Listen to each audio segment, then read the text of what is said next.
Todo tuyo, Pepe. ¿Qué tal? Buenos días a todos y encantado de estar otra vez en este mundo. Vamos a ver, en pantalla tenéis la nueva norma, la UNE 127.916, que la hemos revisado pues al final de este año 2013 y aparece publicada hace una semana aproximadamente. Podéis disponer de ella, vamos, está en AENOR y los cambios más importantes se han hecho en el anejo M, que es el anejo de cálculo. Voy a presentaros en una pantallita. Vamos a ver dónde está esto.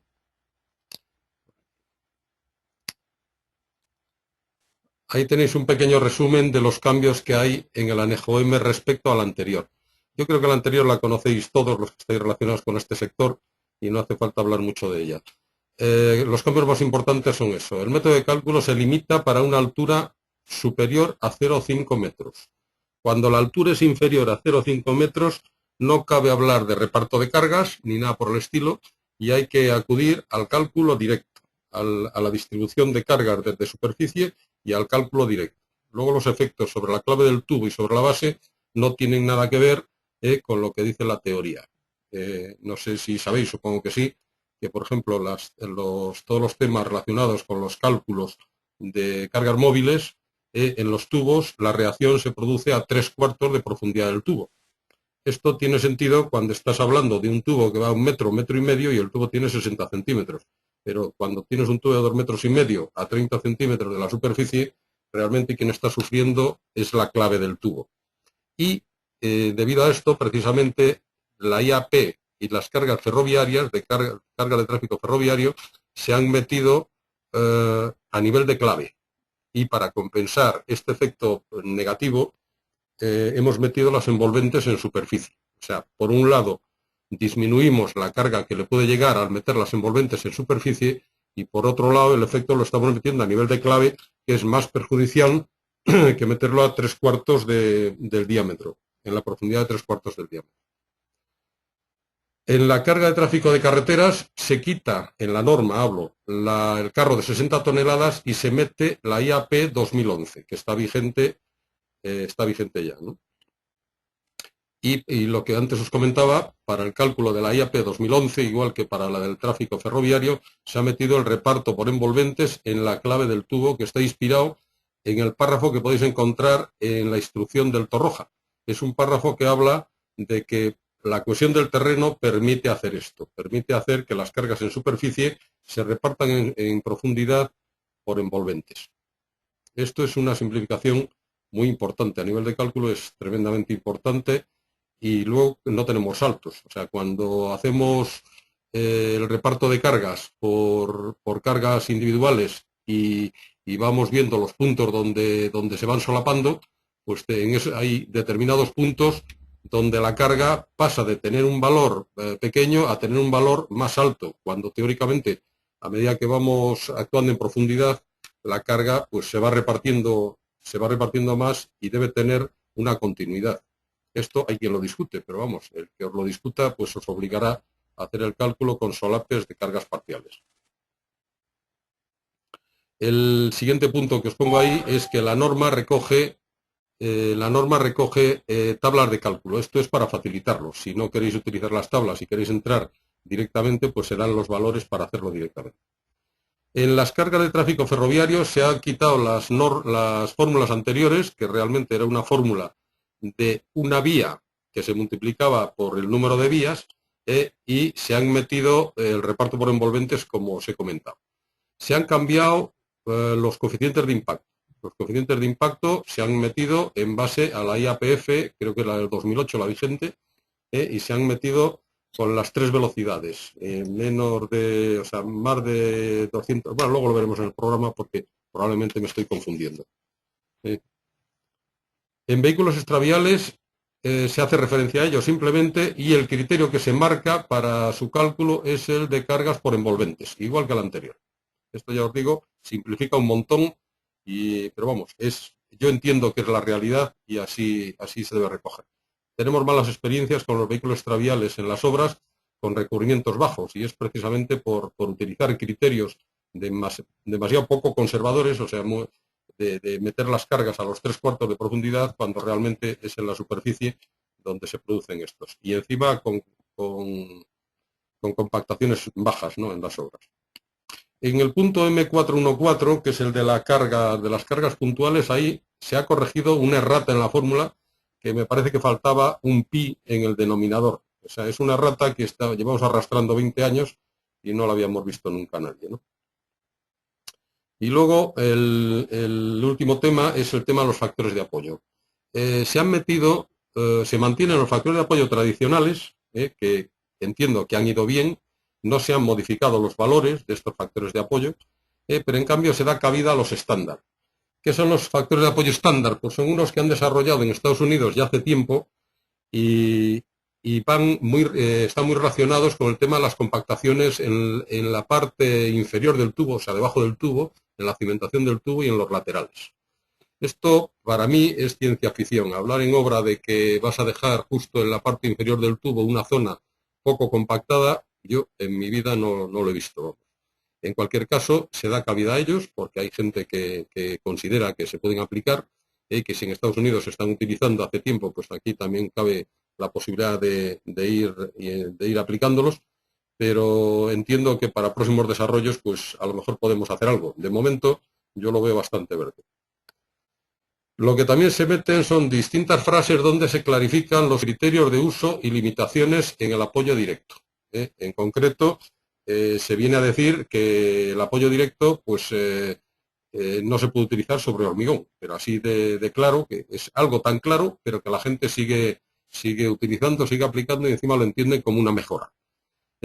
Lo que también se recalca es el uso del apoyo en gravilla para tubos con campana. O sea, hay gente que entiende que los tubos apoyados en el fondo de la zanja y luego rellenados con gravilla, que la gravilla tiene suficiente fluidez como para meterse debajo del tubo, y esto no es correcto. O sea, la gravilla no fluye para meterse debajo del tubo y al final tenemos un apoyos puntuales y el tubo apoyado como una viga de campana a campana, que aunque no se rompa el tubo transversalmente porque tiene una inercia grande, pues lo que acaban son rompiéndose las campanas en la parte inferior de la campana y teniendo fugas en las puntas. Luego, un cambio muy importante y que sí van a recoger las fichas de cálculo es ese en el que veis el párrafo largo, donde dice que en instalaciones en zanjas con anchos superiores a la anchura de transición se podría utilizar el factor de apoyo en terraplén siempre y cuando la zanja fuera compactada.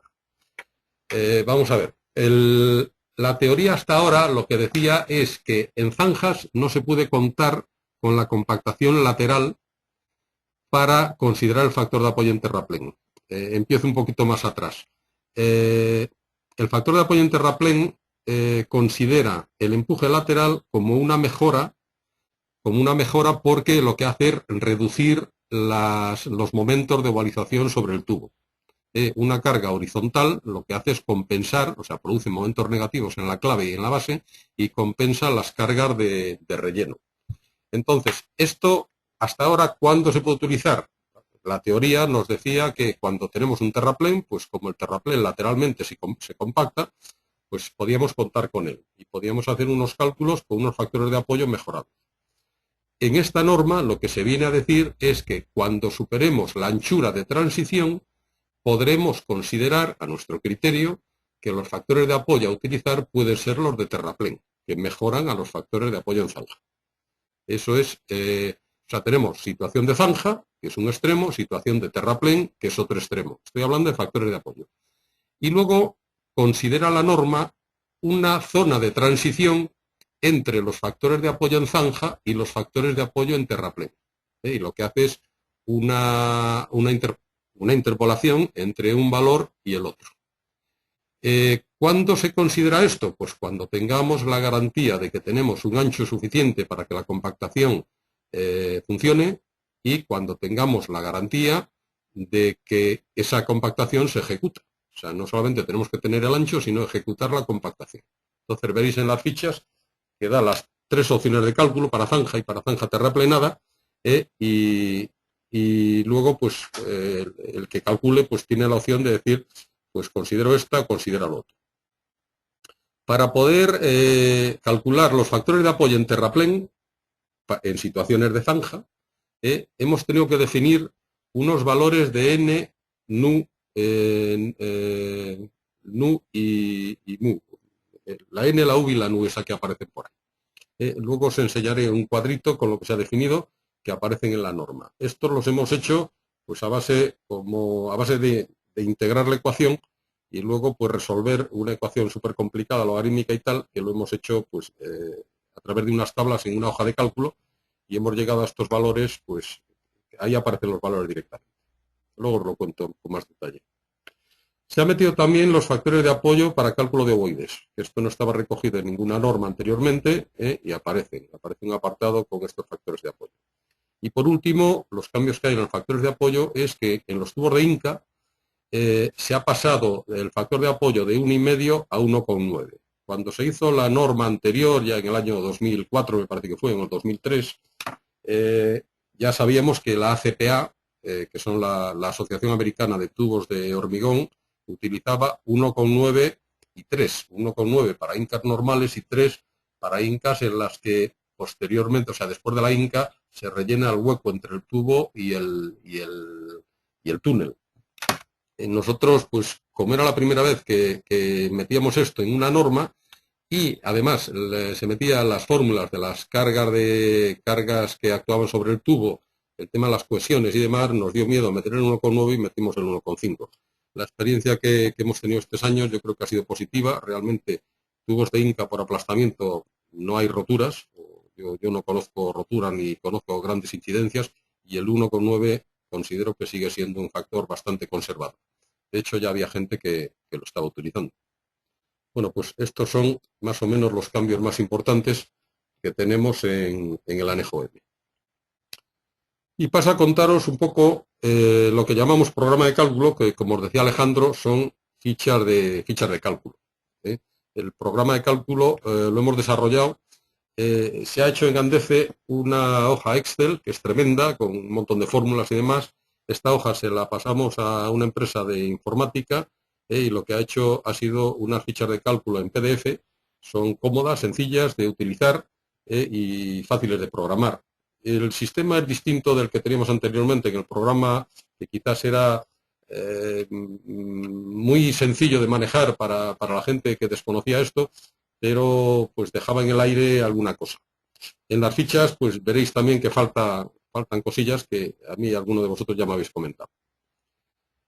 En las fichas vamos a ver que el diámetro se ha dejado abierto, tanto el diámetro como el espesor, para calcular cualquier diámetro y cualquier espesor. O sea, dentro de un diámetro, cualquier espesor, no se fija un diámetro.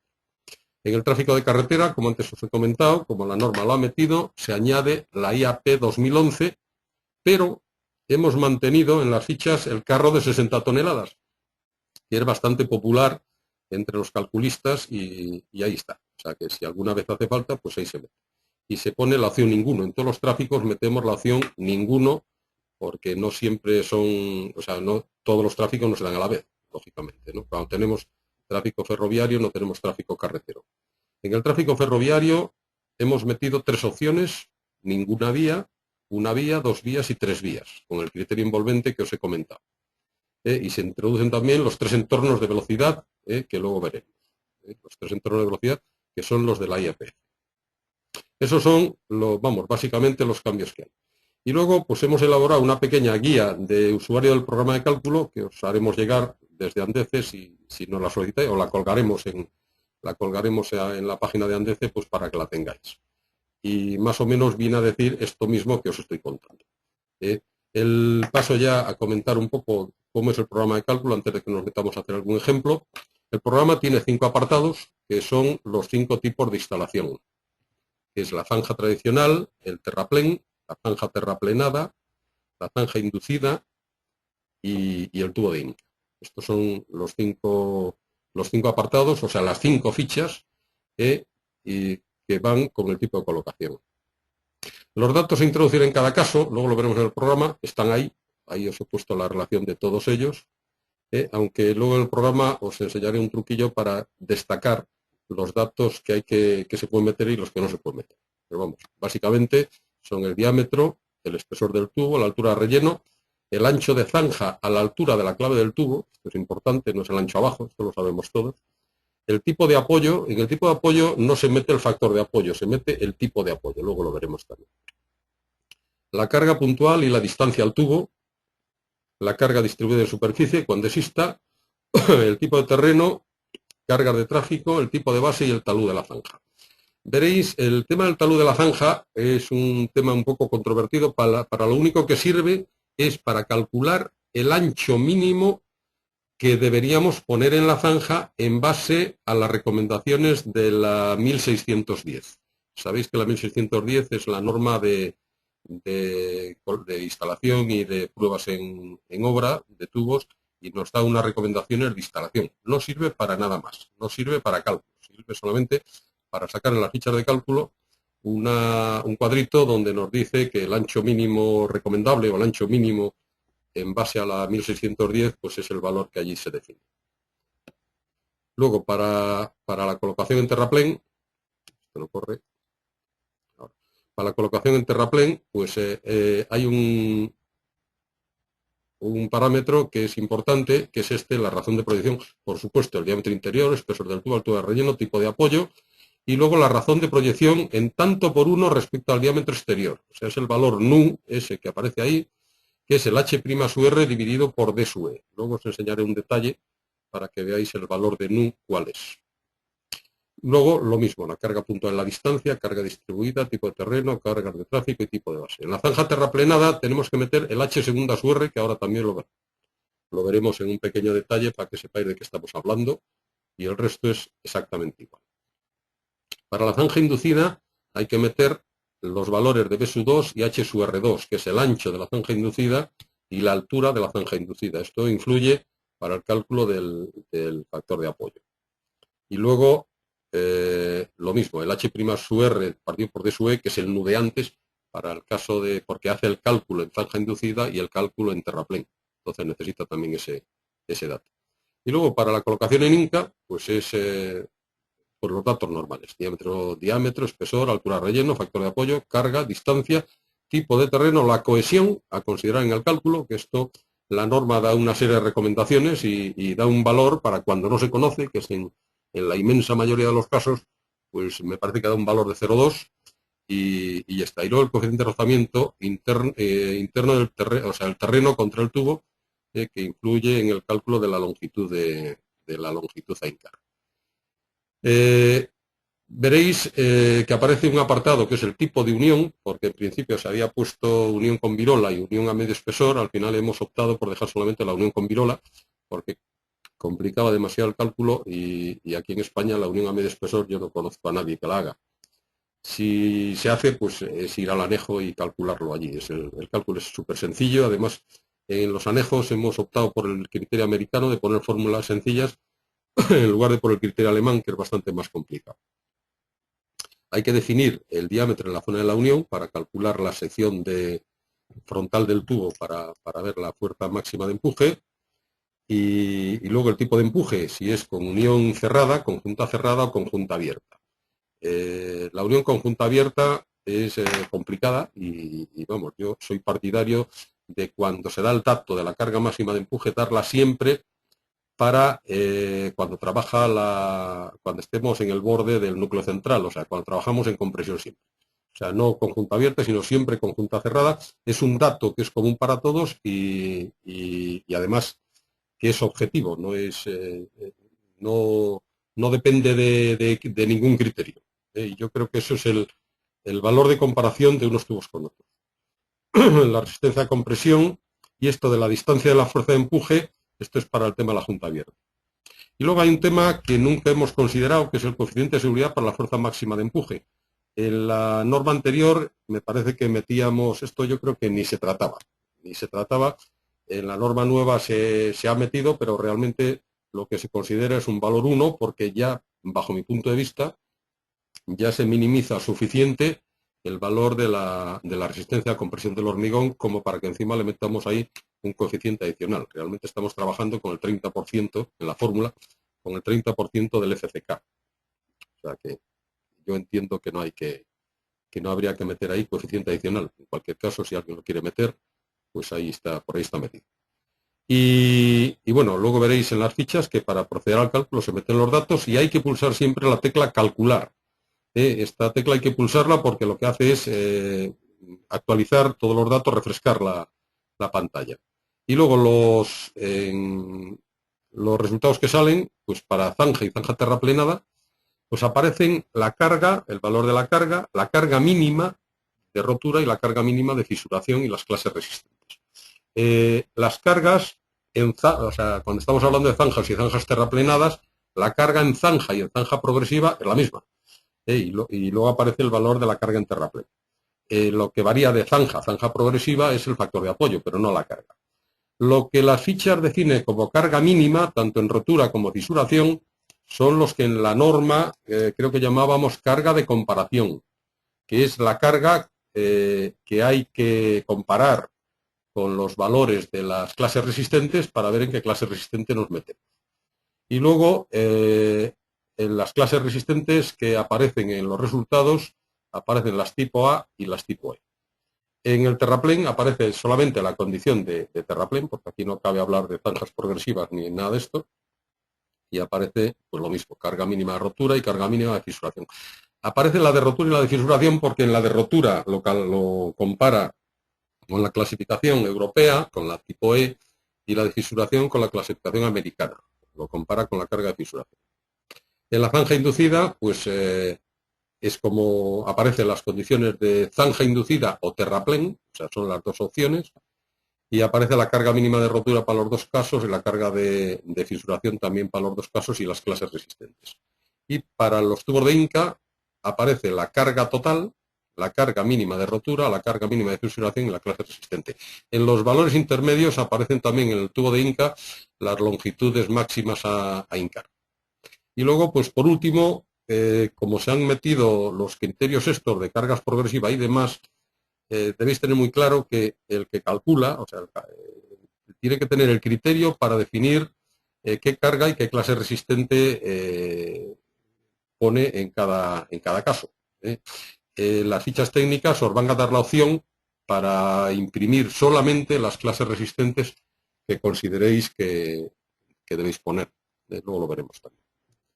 Y paso a comentar unos detalles que luego nos servirán. Vamos, en la zanja, esto creo que lo tenéis. Vamos a poner esto. ¿Listo? Vamos a poner esto aquí, así se ve mejor. En la zanja, o sea, cuando hablemos de valores en las fichas técnicas están hechos en base a estos gráficos que están en la norma, en el anejo de la norma. Esta es la zanja, ahí veis, siempre se llama H sub R al valor de la altura de relleno sobre la clave del tubo. El B, que es el ancho de zanja, es a la altura de la clave del tubo, el valor de B, y poco más. El C es lo que aparece debajo, pero vamos, esto en las fichas de cálculo no van a aparecer para nada.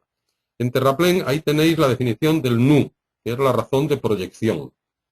NU es tanto por 1, es el H' sub R, o sea, que es la zona expuesta del tubo lateralmente sobre el terreno natural, o sea, es la zona cuya compactación nos va a ayudar a reducir los momentos de ovalización del tubo. H' sub R dividido por D sub E es el valor que nos va a pedir la ficha de cálculo. Cuanto mayor sea H' sub R, mayor será el factor de apoyo, porque estamos metiéndole más carga lateral. O sea, que eso lo veremos luego. O sea, que cuando el NU sea 0,7 será mejor que cuando el NU sea 0,5. Los valores los tenéis ahí. Y luego para la zanja terraplenada, ahí tenemos el valor de H segunda sub R, que es la zona donde se producen los rozamientos en el lateral de la zanja, para el cálculo, que luego nos pedirá el H sub R, el B y el H segunda sub R, que es la distancia desde la clave del tubo hasta el terreno natural. Yo creo que en el gráfico está bastante claro. Y vamos a ver, en la zanja inducida aquí tenemos dos valores, que luego nos va a pedir tres valores, perdón. El H' sub R, que es lo mismo que teníamos en el terraplén, la zona expuesta a los empujes laterales sobre el tubo, y luego el ancho de la zanja inducida, que es el B sub 2, y el alto de la zanja inducida, que es el H sub R2. Os recuerdo que la zanja inducida, cuanto mayor sea el H sub R, o sea, esa zona que está ahí en medio, rayada en horizontal, es la zona donde dejamos pues un relleno menos compactado y lo que hace es compensar la deformación mayor que tiene el prisma lateral respecto al prisma central. Ese es el truco para la zanja inducida, ¿no? Se puede meter ahí pues ramas de árboles o hojas que luego se pudren, o se puede meter piezas de por spam, o se puede meter terreno en esta zona poco compactado y en esta zona más compactado, y jugar con los módulos de deformación del terreno. En Alemania lo que hacen es poner planchas de Porex, pero vamos, aquí en España el sistema es dejar esta zona sin rellenar, con lo cual es importante el valor de la HSUR2 y el valor del BSU2, tanto uno como el otro. Y luego el tubo de Inca, pues lo único que nos va a pedir a efectos del cálculo es el HSUR. Esto no tiene mayor historia. Aquí podéis ver un cuadro con los valores de N, la U y la NU. Entonces, en la norma aparecen para los factores de apoyo en zanja, para las situaciones 4 y 3, o sea, los factores de apoyo 4 y 3, que es hormigón a riñones compactado y sin compactar, el N vale 0,44, la V 0,856 y la NU 0,5. Para los factores de apoyo 2,8 y 2,2, que corresponde al hormigón a 120 grados, pues los valores son los que veis ahí a la derecha. Para el 2,3 y el 2, veréis que estos coinciden básicamente con los de terraplén, con los del apoyo tipo A en terraplén, o deben coincidir. El 2,3 y el 2, que es el hormigón a 90 grados, los valores son esos que aparecen por ahí. El 2,1, y luego ya nos metemos en los apoyos granulares, donde el NU es 1 al ser granular. 2,1 y 1,9 tenemos 0,707, 638, y para 1,7 y 1,5, incluso para el apoyo directo. Esto ya lo recogen las fichas técnicas y ha sido pues una labor importante que se ha empezado a desarrollar aquí en Andeze hace tiempo y que gracias a eso pues hemos podido meterlo en las fichas de cálculo. Esto ya os digo que esto está en la norma, en la que se ha publicado la semana pasada. Y esto es lo que antes os he comentado, que en zanja se hacen 3 cálculos, uno con el factor de apoyo fijo en zanja, otro con el factor de apoyo en terraplén y otro con el factor de apoyo variable en zanja, y luego pues hay que optar por unos u otros. ¿Cómo se calcula esto? Pues el criterio que se ha seguido es que el factor de apoyo fijo en zanja es el que conocemos de toda la vida. El factor de apoyo en terraplén se calcula cuando superamos la anchura de transición. Os recuerdo que la anchura de transición es aquella donde la carga en terraplén, o sea, donde la carga no sigue creciendo. O sea, cuando tenemos una zanja, se calcula la carga, hay que calcularla siempre en condición de zanja y en condición de terraplén. La condición de terraplén es siempre la más desfavorable porque nosotros podemos ir aumentando el ancho de zanja y el valor, cuando llegamos al valor de la carga en terraplén, pues ese es el máximo que podemos tener. Esa es la anchura de transición. Y luego el criterio de la zanja progresiva es ese que os pongo ahí, que se calcula interpolando entre los dos a partir de un ancho de zanja que sea considerado el diámetro exterior más 305 milímetros y hasta la anchura de transición. Estos son los criterios que se han seguido para hacer las fichas. Y si os parece, pues pasamos a... No sé, por darte un breve respiro, no sé si alguien quiere formular alguna pregunta. Como somos unos cuantos, os tenemos desactivado el audio. Si alguien, vamos, lo que solemos hacer es utilizar este chat, o bien si alguien no se siente cómodo, pues le habilitamos el sonido. Si alguien quiere preguntar algo, o si no, nos esperamos al turno final para que planteéis vuestras dudas. Si no, ya nos metemos de lleno con las hojas de cálculo.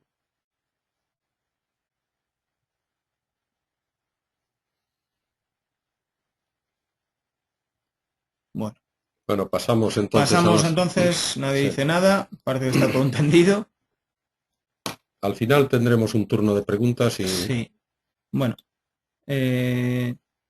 explicaros que estas hojas de cálculo están en la web de ATA, de la Asociación de Fabricantes de Tubos de Hormigón Armado, que como sabéis pertenece a su vez, está formada por una serie de fabricantes españoles que asimismo están dentro de Andeze, y es de ahí de donde podéis descargarlas. Yo entiendo que todos los que hoy estéis aquí presenciando este webinar, pues ya veis, por lo menos sabéis, las habéis abierto y sabéis un poco lo que hay, de ahí vuestro interés. Bueno, ¿nos ponemos con ello entonces, Pepe? Sí, vamos allá. ¿Lo hacemos aquí directamente sobre Sí. las fichas o...? Sí, sí, aquí lo tenemos. Vale. Ahí.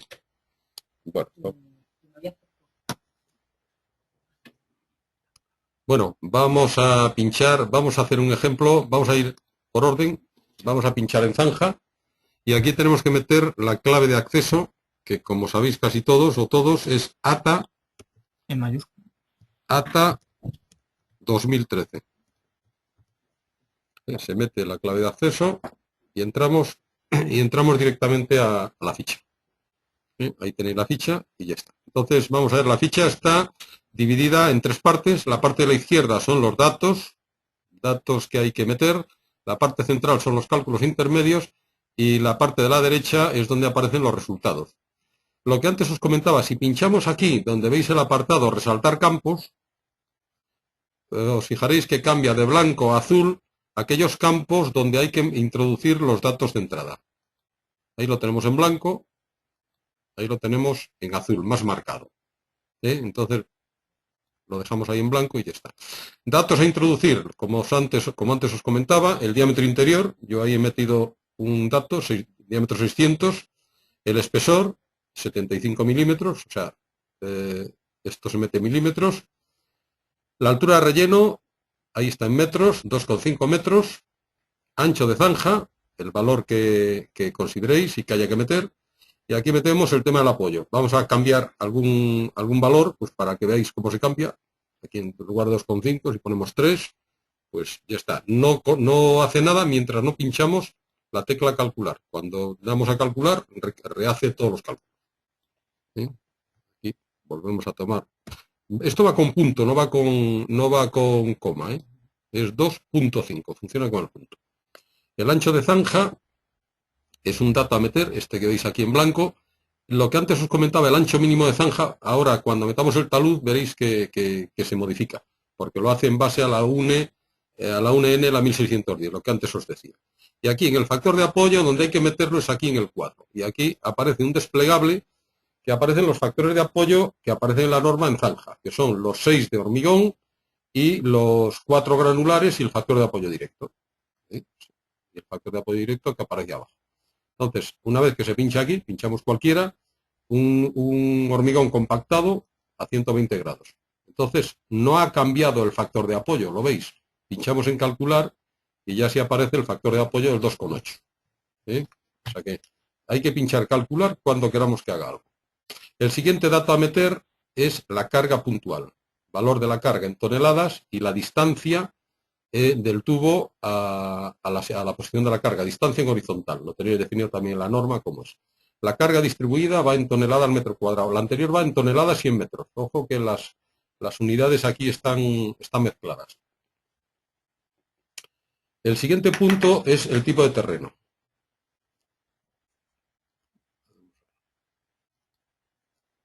El siguiente punto es el tipo de terreno, que en el tipo de terreno se han mantenido los 5 terrenos tipo de las publicaciones anteriores. Arcilla plástica, ordinaria, arena arcillosa, arenas y gravas y las zahorras.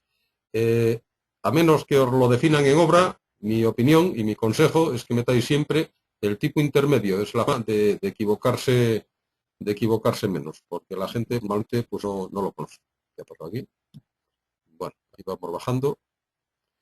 El siguiente punto es las cargas de tráfico. Y aquí quiero pararme un poquito más. Vamos a ver, aquí está en primer lugar, tráfico carretero, tráfico automovilístico. Desplegamos, hemos mantenido el eje de 7 toneladas, que son los tractorcillos, los tractores agrícolas, el eje de 13 toneladas, que son teóricamente los camiones normales y corrientes, 13 toneladas por eje. Hemos mantenido el carro de 60 toneladas, que es el que aparecía en la anterior, y hemos introducido la IAP 2011 y la opción ninguno. Pues aquí pues ya se pincha en la que sea. Se mete pues la que queramos meter. En el tráfico ferroviario, aquí tenemos dos celdas para abrir. La primera es el tipo de vía simple, vía doble, vía triple o ninguna. simple, vía triple o ninguna. Pues se mete la que corresponda. Vamos a meter una de ellas para que veáis la vía doble. Y luego vamos a meter cuál es la velocidad. La otra es la opción de la velocidad que influye para el cálculo del coeficiente de impacto. Y aquí tenemos velocidad no mayor de 120 km por hora, velocidad mayor de 220 km por hora y velocidad entre 120 y 220. Lo que influye para esto, lo que antes os comentaba, es el cálculo del coeficiente de impacto. En el coeficiente de impacto podéis ver en la norma que, o sea, en la IAPF aparecen unas fórmulas que van en función de las dimensiones del hueco. En nuestro caso, y como las dimensiones son realmente pequeñas, los valores que nos salen estamos siempre en máximos. Entonces, los valores entre los que hay que, vamos a ver, para velocidades no superiores a 120, el máximo es 2. Para velocidades entre... Un momentito. Para velocidades de proyecto superior a 220 es 1,67 y para valores intermedios, pues en la media, 1,84. Esto ya os digo, está en el anejo, en el anejo M, ahí lo podéis. Y vamos a ver, aquí vamos a meter que no tenemos tráfico carretero, que tenemos un tráfico ferroviario con 2 vías y ya está. Y el tráfico aéreo se ha mantenido la tabla que teníamos anteriormente, en función del tipo de aeronave. Hay un cuadro donde aparecen las cargas. En este caso vamos a poner ninguno por poner alguno. El tipo de suelo son los 3 suelos de toda la vida, el suelo en roca, el suelo natural ordinario y la base muy asentable. Os digo lo mismo que en el tipo de terreno. En caso de duda, la situación intermedia es la menos, es donde menos nos podemos equivocar. Y aquí el último dato es el talud de la zanja, que es el que os digo que lo único que hace es calcular, podemos meter 60, podemos meter 90, lo que sea, y lo que hace es calcular el ancho mínimo, el ancho de zanja mínimo, este valor de ahí. He cambiado de 90 a 60 y veis el 1,45, pues ahí debe cambiar y pasa a 2,43. He metido una zanja pues un poquito más ancha. Bueno, pues ya hemos metido los datos. Los cálculos intermedios pues aparecen aquí, estos que veis aquí, que son los que aparecen en las fórmulas, y los cálculos finales los podéis ver a la derecha. ¿Qué valores nos da? Como antes os comentaba, nos da la carga total en zanja y en zanja progresiva, que es la misma. Y nos da la carga total en terraplén. En este caso, el valor de la carga en terraplén es menor. Luego nos da las cargas mínimas de rotura, que son las cargas de comparación, en las 3 situaciones: zanja tradicional, zanja progresiva y terraplén. ¿Cómo pasa de los valores de carga a la carga mínima, que es la carga de comparación? Pues multiplicando por el coeficiente de seguridad, dividiendo por el factor de apoyo y dividiendo por el diámetro interior. Entonces, en la zanja y en la zanja progresiva, que teníamos la misma carga, 118, pues aquí la carga de comparación, la carga mínima, ya es distinta, porque el factor de apoyo es distinto en un caso y en el otro. Y en terraplén, pues lo hace con el factor de apoyo en terraplén. Calcula también la carga mínima de fisuración, que es lo mismo prácticamente que no metiendo el factor de apoyo, no metiendo el coeficiente de seguridad, perdón, y aparecen las clases resistentes. Aparece la clase resistente para la clasificación tipo A, que son las 3 primeras, y para la clasificación tipo E, que son la cuarta, la quinta y la sexta. Y aquí es lo que os decía, que os permite decir, bueno, yo no quiero el tema de la zanja progresiva porque no tengo seguridad de que lo vayan a ejecutar bien, ni quiero que consideren la situación en terraplén. Podéis pinchar en el icono ese, en el símbolo de la impresora, y solamente aparecería pues la clase resistente que consideráis que tenéis que poner. Os quiero comentar otra cosa, dice, ¿por qué aparecen? Vamos a ver, en este caso, la carga tenemos la misma en zanja y en zanja progresiva, pero la carga de comparación es diferente porque el factor de apoyo es distinto. Aquí, estos valores que aparecen aquí, el factor de apoyo fijo en zanja es este. Esto está dando guerra. El factor de apoyo fijo en zanja es este, que es el que hemos metido al definir el tipo de apoyo. Cuando el factor de apoyo lo metemos compactado, que es este caso, por ejemplo, calcula el factor de apoyo variable en zanja, porque hace la interpolación. En este caso, como estamos en un ancho grande, pues ya estamos en la zona de terraplén y coincide con el factor de apoyo en terraplén.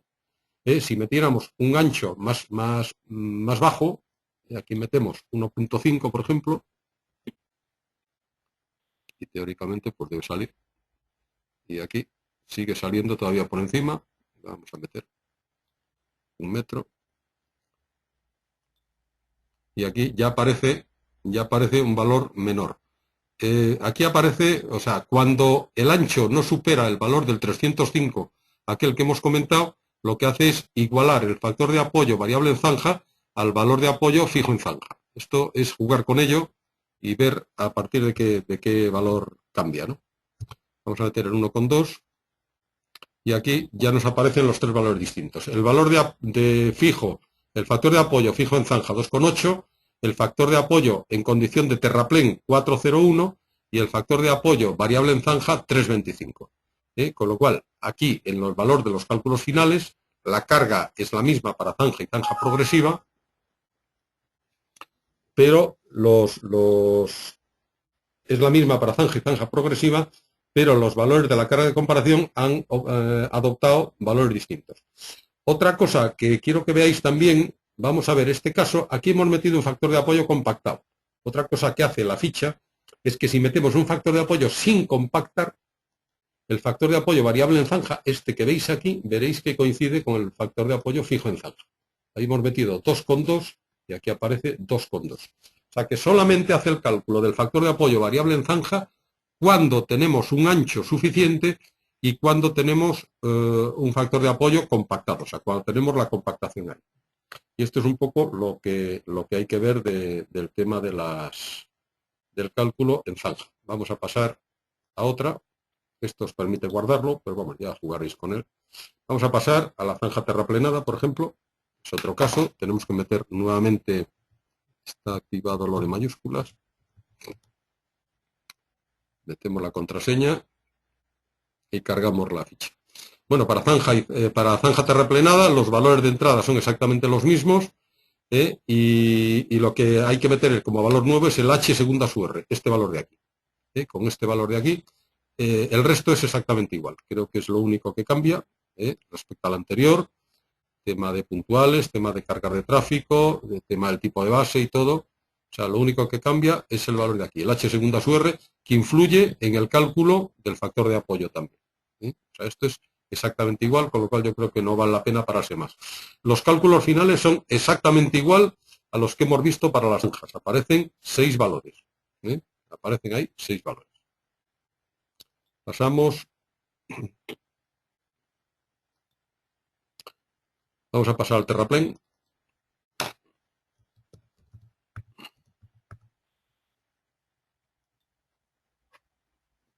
Bueno, en el terraplén esto se simplifica bastante porque aquí no tenemos factores de apoyo, solamente tenemos un caso, como veis, es la carga en terraplén y la carga mínima y la carga de fisuración. Y luego los resultados, el tipo A y el tipo E, nada más. Datos a introducir, el diámetro interior, el espesor del tubo, la altura de relleno. Hay una pregunta. ¿Quién? A ver, perdón. Sí, nos hace aquí una pregunta Jaime Martín sobre si calcula para alturas menores a 0,5. Pues en principio el cálculo para alturas inferiores a 0,5 vamos a probarlo. Probablemente lo haga, lo que pasa es que para mí no es fiable. Vamos a ver un momentito. Sí, ahí lo tenéis. Ahí el cálculo lo hace, pero ya os digo, para mí el tema, sobre todo el tema de las cargas de tráfico y demás, para mí eso es poco fiable, con lo cual yo para alturas 0,5 vamos a meter 0,4, 0,4, o sea que el programa en principio parece que sí funciona. El programa en principio parece que sí funciona. 0,3.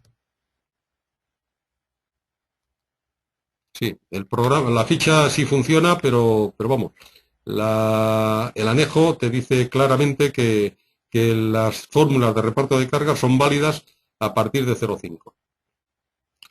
Bueno, vamos a meter aquí un valor 5 metros. calcular. Y ya está. Bueno, como antes os comentaba, lo que hay que meter aquí es la razón de proyección, que es el valor de nu, lo que hemos visto antes en los detalles, que es el cociente entre la altura lateral expuesta del tubo a la zona compactada respecto al diámetro exterior. Y el resto de los datos es exactamente lo mismo.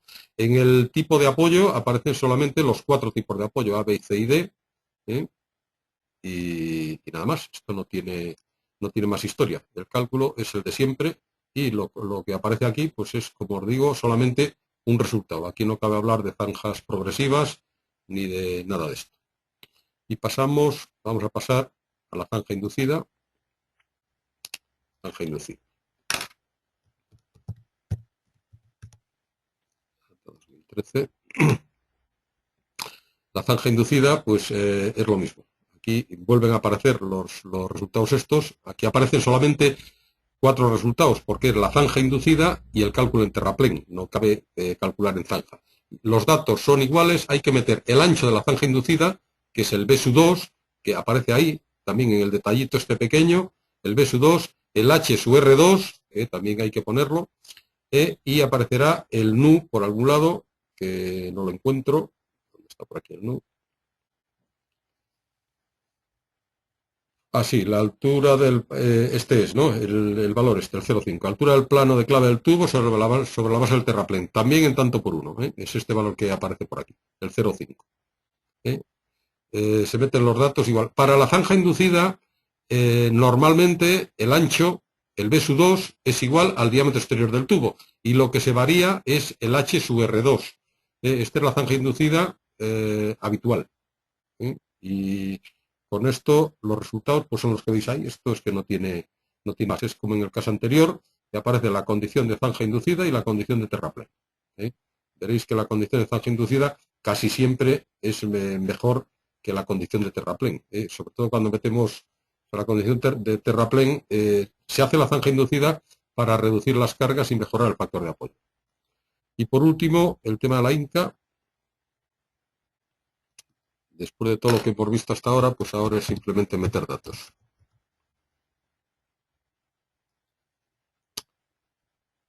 En el tema de la INCA metemos lo mismo. Diámetro interior, espesor del tubo, altura de relleno, el factor de apoyo 1,9. Aquí se ha dejado abierto por si queréis meter el 3 o si alguien quiere meter el 1,5 anterior o yo que sé, ante cualquier tipo de incertidumbre o que se os pida.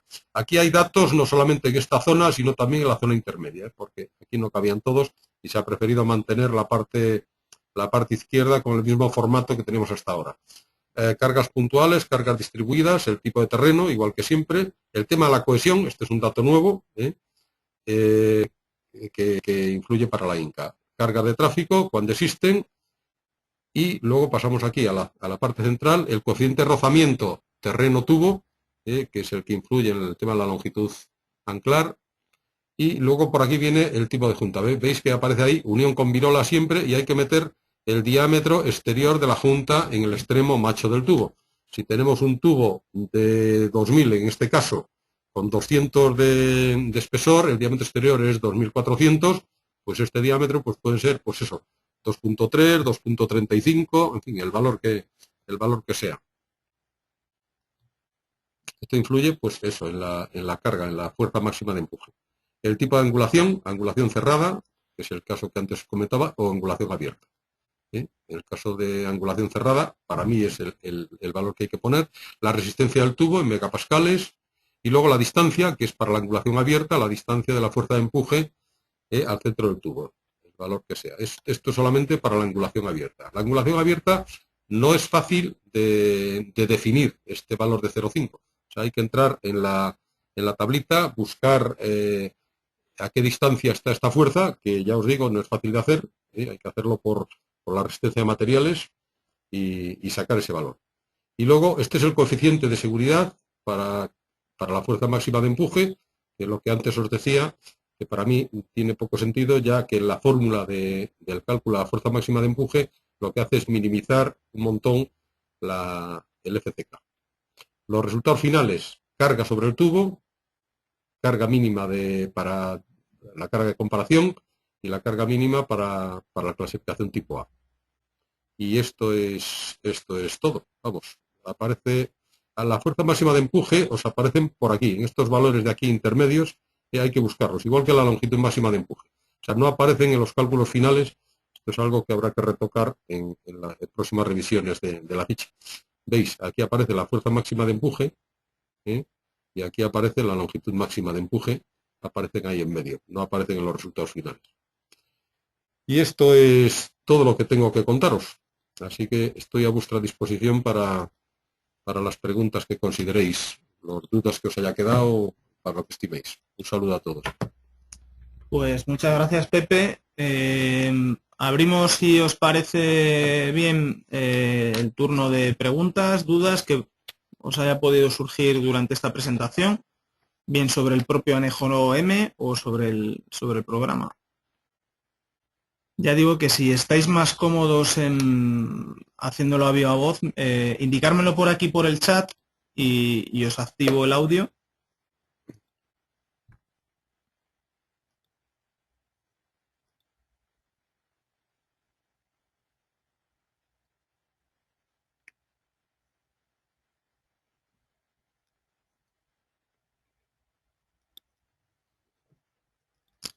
En cualquiera de los casos, aquí figura el correo electrónico de Pepe, tubos@andece.org, por dudas que os puedan ir surgiendo. Será señal de que las hojas de cálculo se utilizan y que son para un buen fin, que es que se van a proyectar obras con tubería de hormigón. Y si tenéis alguna sugerencia, una vez que las utilicéis, pues encantado de recibirlas para próximas revisiones.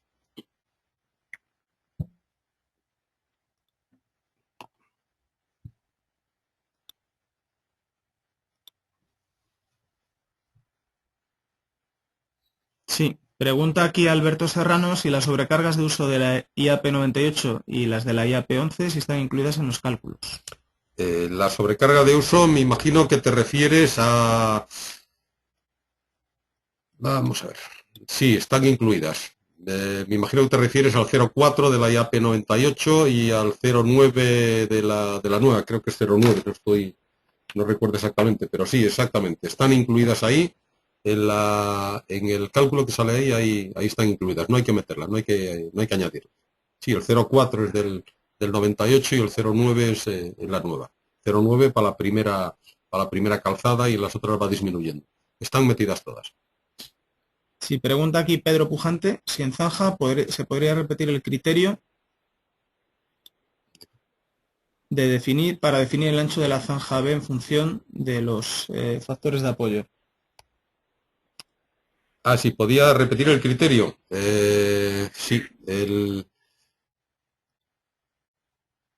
vamos a ver, no sé si te refieres, o sea, repetir el Espera, voy a habilitarte el sonido, Pedro. A ver si nos puedes formular la pregunta directamente.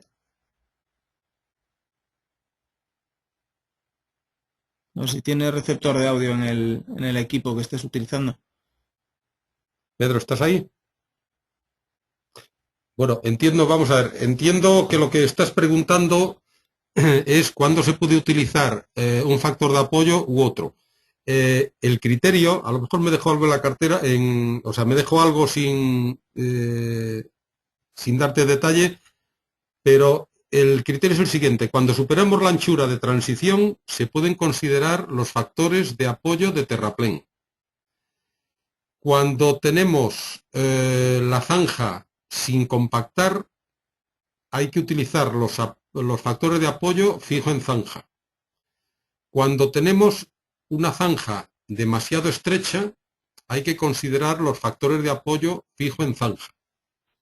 Y los factores de apoyo progresivos son los que se consideran entre un extremo y el otro. O sea, entre el extremo del terraplén que he comentado antes, que es el caso de que superemos la anchura de transición, o cuando tengamos un ancho suficiente para compactar, que aquí se ha considerado que es diámetro exterior más 307 milímetros. Creo que este es el criterio, ya te digo que no sé si me dejo algún detalle, pero creo que es así. ¿Más preguntas? No sé si queda aclarado, Pedro.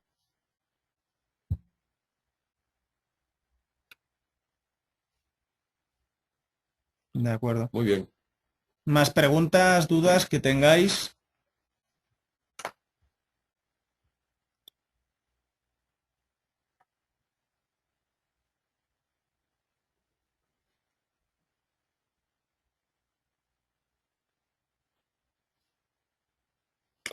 En todo caso, siguiendo con la pregunta que ha hecho Pedro, yo creo que yo solamente consideraría los factores de apoyo progresivos o los factores de apoyo en terraplén cuando tengamos la certeza de que se va a ejecutar correctamente. El ancho de zanja es muy fácil definir en el papel, pero luego en la obra ese ancho de zanja pues es muy variable. Cuando vamos en una alineación recta, el ancho de zanja es 1, cuando llegamos a un pozo, el ancho de zanja se multiplica por 2 o por 3. Con lo cual, y luego la compactación, pues es la que es. Con lo cual yo creo que hay que ser conservadores. En ese punto hay que ser conservadores para no tener disgusto.